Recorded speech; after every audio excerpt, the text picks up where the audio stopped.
Hello friends, welcome back to our channel.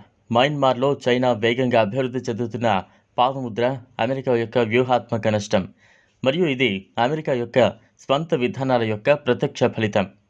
కఠినమైన ఆంక్షలు విధించడం ద్వారా సంభాషణకు తలుపులు మూసేయడం కంటే యునైటెడ్ స్టేట్స్ తన సొంత వ్యూహాత్మక ప్రయోజనం కోసం మయన్మార్ సైనిక నాయకులను సహకరించాలి.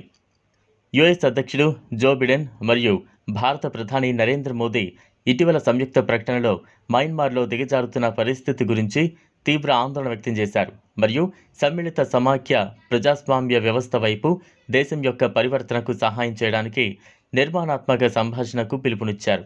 దురదృష్టవశాత్తు యుఎస్ నేతృత్వంలోని ఆంక్షల విధానం ఈ లక్ష్యాన్ని తగ్గించింది మరియు చెడు పరిస్థితిని మరింత దిగజార్చింది.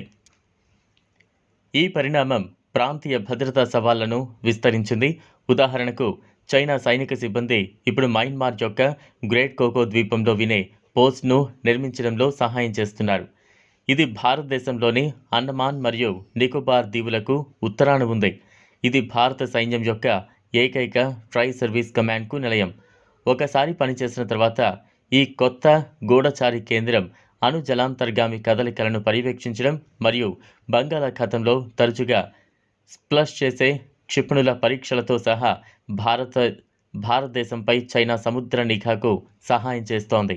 ఒక రకంగా చరిత్ర పునరావృతం అవుతోంది. 1980ల చివరిలో యుఎస్ నేతృత్వంలోని మునుపటి ఆంక్షలు చైనా మయన్మార్ యొక్క ఆధిపత్య వాణిజ్య భాగస్వామి మరియు పెట్టుబడిదారుగా మారడానికి మార్గం సుగమం చేశాయి. ఆ ఆంక్షల పాలన 2012 వరకు కొనసాగింది. బరాక్ ఒబామా కొత్త యుఎస్ విధానాన్ని ప్రకటించి మయన్మార్ను సందర్శించిన మొదటి యుఎస్ అధ్యక్షుడు అయ్యారు. 2017లో మయన్మార్ తన మొదటి పౌర నేతృత్వంలోని ప్రభుత్వాన్ని ఎన్నుకుంది. దశాబ్దాల సైనిక నియంతృత్వానికి ముగింపు పలికింది.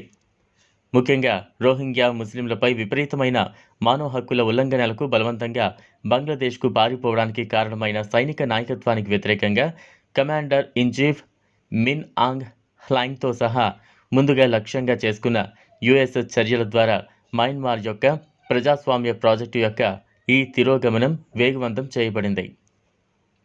జూలై 2019లో ప్రెసిడెంట్ డొనాల్డ్ ట్రంప్ పరిపాలన హ్లాంగ్ మరియు ఇతర టాప్ కమాండర్లపై ఆంక్షలు విధించిన తర్వాత జనరల్స్ మయన్మార్ యొక్క ప్రజాస్వామ్యీకరణను కొనసాగించడానికి ఎటువంటి ప్రోత్సాహాన్ని కోల్పోయారు. ఏడాదిన్నర తర్వాత నవంబర్ 2020 జాతీయ ఎన్నికల ఫలితాలను మోసపూరితమైనవని ఖండించిన తర్వాత వారు పౌర ప్రభుత్వాన్ని పడగొట్టారు.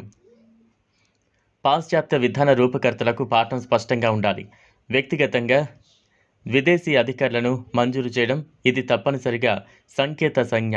యుఎస్ దౌత్యాన్ని తీవ్రంగా దెబ్బతీస్తోంది మరియు అనాలోచిత పరిణామాలకు కారణమవుతోంది. మయన్మార్ యొక్క జాతీయవాద సైన్యంతో అమెరికాకు దీర్ఘకాలంగా సంబంధాలు లేకపోవడం, సాంస్కృతికంగా మరియు జాతిపరంగా విభిన్న సమాజంలో పనిచేసే ఏకైక సంస్థ దేశం పట్ల దాని విధానం యొక్క శాశ్వత బలహీనత. ఈ పరిమితి కారణంగా సూకీ పాశ్చాత్య ఊహలలో వర్చువల్ సెయింట్ హోదాను సాధించారు.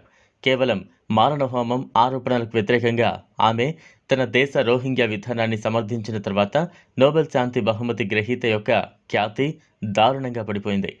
కానీ ఇటువంటి జోక్యాలు యుఎస్ ప్రయోజనాలను ముందుకు తీసుకురాకుండా మయన్మార్ను గొప్ప రుగ్మత మరియు పేదరికంలోకి నెట్టే అవకాశం ఉంది. సాయుధ తిరుగుబాటు వెనుక ఉన్న అసమాన సమూహాలు జుంటాను పడగొట్టే అవకాశం లేని సందర్భంలో కూడా మయన్మార్ ప్రజాస్వామ్యంగా మళ్లీ ఉద్భవించదు. బదులుగా ఇది లిబియా తరహా విఫల రాజ్యంగా మారుతుంది మరియు ప్రాంతీయ భద్రతకు శాపంగా మారుతుంది. ఇది పాశ్చాత్య శక్తులు మరియు చైనా, రష్యాల మధ్య ప్రాక్సీ యుద్ధభూమిగా కూడా ఉంటుంది.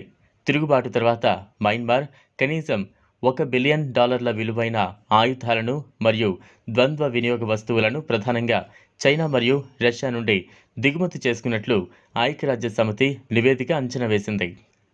చూసారు కదా ఫ్రెండ్స్, ఇది వాళ్ళ వీడియో. ఈ వీడియో కనుక మీకు నచ్చినట్లయితే లైక్ చేయండి, షేర్ చేయండి, ఛానల్ను సబ్స్క్రైబ్ చేసుకోండి. Thanks for